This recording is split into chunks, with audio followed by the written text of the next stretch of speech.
love to hear that. This is one of my best friends. Get up for the very funny Curtis Thompson, everybody. Yes. Give it up for customer service! Give it up for making minimum wage in exchange for being hated! Yeah!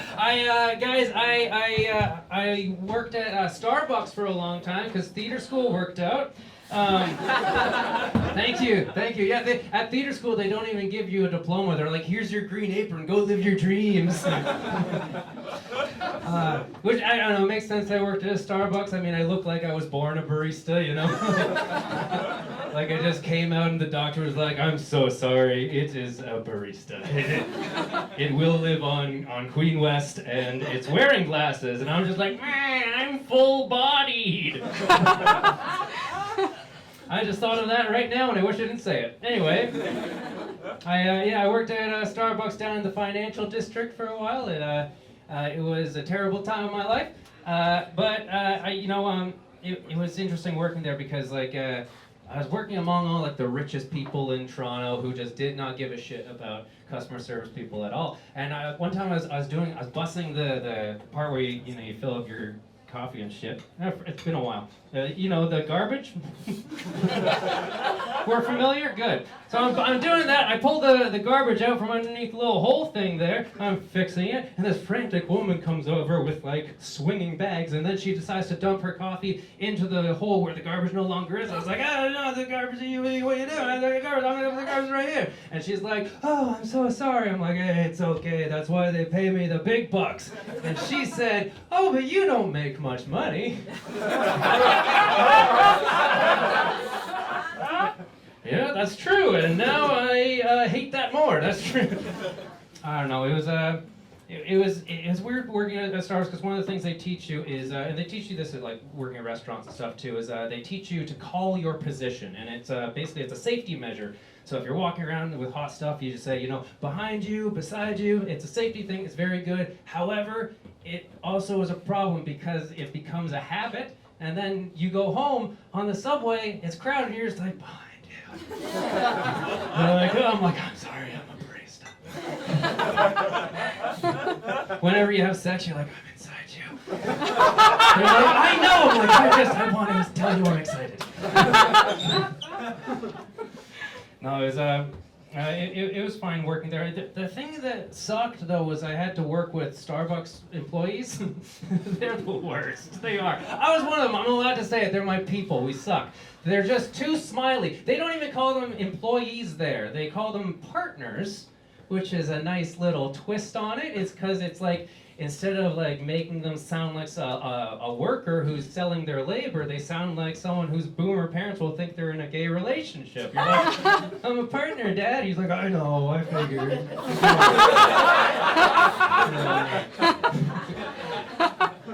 I don't know. When I was working with there, they like to do coffee tastings at Starbucks. Coffee tastings. It's a lot like a wine tasting, but like instead of getting drunk at the end, you just get like heart palpitations. It's a little different. But like the Starbucks baristas, they got so into it in such an annoying way. Like we'd all be doing the coffee tasting, take a little sip, and one Starbucks barista would be like, oh yeah, this one it tastes very oaky. And I was like, another one would be like, oh, this one tastes like cocoa. And then whenever I do it, I'm like, ooh, this one tastes like it needs milk and sugar. Yum, yum, yum. I love milk and sugar, guys. I do. I'm not even a double-double guy. I'm like a double-double-double-double guy, which I learned is called a 4x4. And if you didn't know that, congratulations, you don't have diabetes. But you can pledge me online. Okay. I don't know. When I was working there, they always wanted to make you upsell shit, which is so weird to do at Starbucks because they're like, oh, you want coffee? Would you also like another coffee? Like, what are you upselling? But one time for Valentine's Day, for a promotional holiday event, they wanted us to sell their Cafe Verona coffee blend. And they really wanted us to sell the romance of it, like Cafe Verona, Verona, the city of love, where Romeo and Juliet met. Romeo and Juliet, the greatest love story of all time. And I'm just like, I don't think Starbucks read the end of that play. That's the greatest love story of all time is Ross and Rachel. Okay, she got off the plane. It doesn't matter. Doesn't matter. But let's break down Romeo and Juliet, shall we, okay? Romeo and Juliet is about two 14-year-olds who fall in love one day and then kill themselves the next. What Shakespeare called a tragedy. And proof that this isn't the greatest love story of all time is that if this were to happen today in modern times, it wouldn't be like some big tragic play. It would be like a clickbait article titled like two 14-year-olds fell in love one day. You won't believe what they did the next, and we move on with the lives. They're 14. Who cares? They got out at the good point, you know. That joke was always dark and didn't have a button until then. Thank you. I'm glad you guys also think life sucks. I tried cocaine by accident. Thank you. That's my time. Imagine that's the end of the story. Anyway, trains are weird. No, I tried cocaine by accident when I was working at Starbucks, where cocaine happens here in Toronto. And I was like 5 minutes into my shift, right? 5 minutes in, and a coworker comes up to me and they're like, hey man, I think someone was doing cocaine in the bathroom. You want to go take a look? And I was like, oh, me with all my years of experience? Like, I don't know why they asked me. I don't look like a guy who knows anything about cocaine. I look like the guy in every war film who's too afraid to fight, you know? I'm the guy in the trench like, Mom! You know, that guy. That's me. Okay? I look like if Superman didn't work out and his only superpower was crippling anxiety. Like, it's a bird, it's a plane, they're both terrifying, you know?